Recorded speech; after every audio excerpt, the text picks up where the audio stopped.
Welcome to Little English Studio, where history comes alive through powerful stories, rich language, and timeless lessons. Here, we explore the lives of extraordinary people who shaped our world, and help you improve your English naturally along the way. Henry Ford was born on July 30, 1863, in a small farmhouse in Greenfield Township, Michigan, just outside what would later become the city of Detroit. The Civil War was still raging in America, but in rural Michigan, the rhythm of life was slow and tied to the land. He was the eldest of 6 children born to William and Mary Ford, both of Irish descent.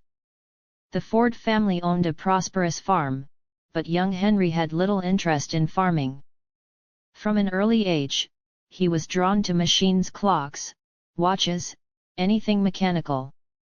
At the age of 12, his father gave him a pocket watch, which Henry promptly took apart and reassembled, not once, but repeatedly, to understand how it worked.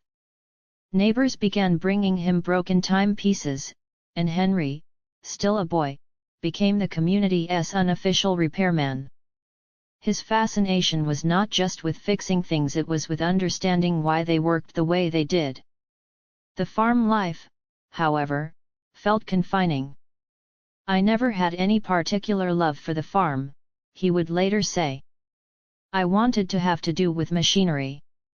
At the age of 16, Henry left home for Detroit, determined to pursue a career in mechanics. He apprenticed at the James F. Flower and Brothers machine shop, where he learned the basics of operating and repairing steam engines. Later, he worked for the Detroit Dry Dock Company, gaining exposure to industrial tools and techniques. But Henry's education was not limited to his jobs. He spent countless evenings studying mechanical books and experimenting with machines. Steam power dominated the industrial world, but Ford's interest began shifting toward a new and exciting invention, the internal combustion engine. By 1888, Ford married Clara Bryant, a farmer's daughter, and briefly returned to farming to support his new family. Yet the pull of mechanics and invention never left him. In 1891, Ford took a job as an engineer with the Edison Illuminating Company in Detroit. His work on steam engines and electrical systems gave him the financial stability and technical experience he needed. In 1893, he was promoted to chief engineer. During this time, Ford began experimenting with building a self-propelled vehicle. He studied gasoline-powered engines and worked tirelessly in a small workshop behind his home. In 1896, Ford unveiled his first creation, the quadricycle, a simple, lightweight vehicle with 4 bicycle wheels and a 2-cylinder engine.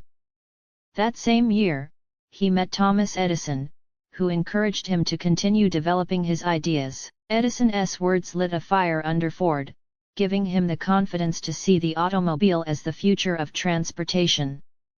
Ford's first attempt at founding a car company came in 1899 with the Detroit Automobile Company. However, the venture failed after producing expensive, unreliable vehicles. Undeterred, Ford participated in auto races to prove the durability and speed of his designs. His 1901 race against Alexander Winton, one of America's top automakers at the time, ended in victory and brought him attention from investors. In 1903, with $28,000 from a group of backers, Ford founded the Ford Motor Company. The first car they sold was the Model A, but Ford had bigger ambitions, a car that was reliable, affordable, and could be produced in large quantities. On October 1, 1908, Ford introduced the Model T, a sturdy, simple, and affordable car that would change the world. Priced at $850 at launch, the Model T was far cheaper than most automobiles of the time, and over the years, its price dropped to under $300. Ford's philosophy was clear: "I will build a motor car for the great multitude." He envisioned a future where every family could own a car, not just the wealthy elite. The key to making this vision real was mass production. In 1913, Ford revolutionized manufacturing by introducing the moving assembly line at his Highland Park plant. Inspired by techniques from meatpacking plants and watchmakers, Ford applied the principle of moving parts to car production. The results were staggering. The time to build a Model T dropped from more than 12 hours to just 93 minutes. This innovation not only transformed the automobile industry but became a model for mass production in countless other sectors. In 1914, Ford shocked the industrial world by introducing the 5-workday, doubling the average wage. Critics accused him of reckless generosity, but Ford saw it as a way to attract the best workers, reduce turnover, and ensure his employees could afford the very cars they built. Despite his success, Ford faced significant challenges. His open opposition to World War I drew criticism, and his infamous anti-Semitic publications in the early 1920s tarnished his reputation, a stain that historians continue to discuss. Ford was also reluctant to update the Model T, insisting it was the perfect car even as competitors offered newer models with better features. By the mid-1920s, sales declined sharply, and in 1927, production of the Model T ended after more than 15 million units. With the Model T retired, Ford introduced the Model A, which was an instant hit. He later pioneered the flathead V8 engine in 1932, making powerful cars affordable to average Americans.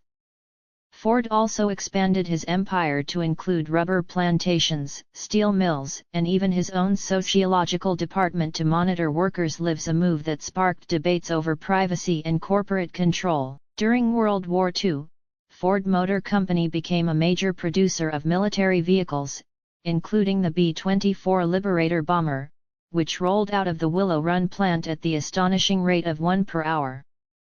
By the mid-1940s, Ford's health was declining. In 1945, he handed over the presidency of the company to his grandson, Henry Ford II. 2 years later, on April 7, 1947, Henry Ford died at his home in Dearborn, Michigan, at the age of 83. Henry Ford's impact on the world cannot be overstated.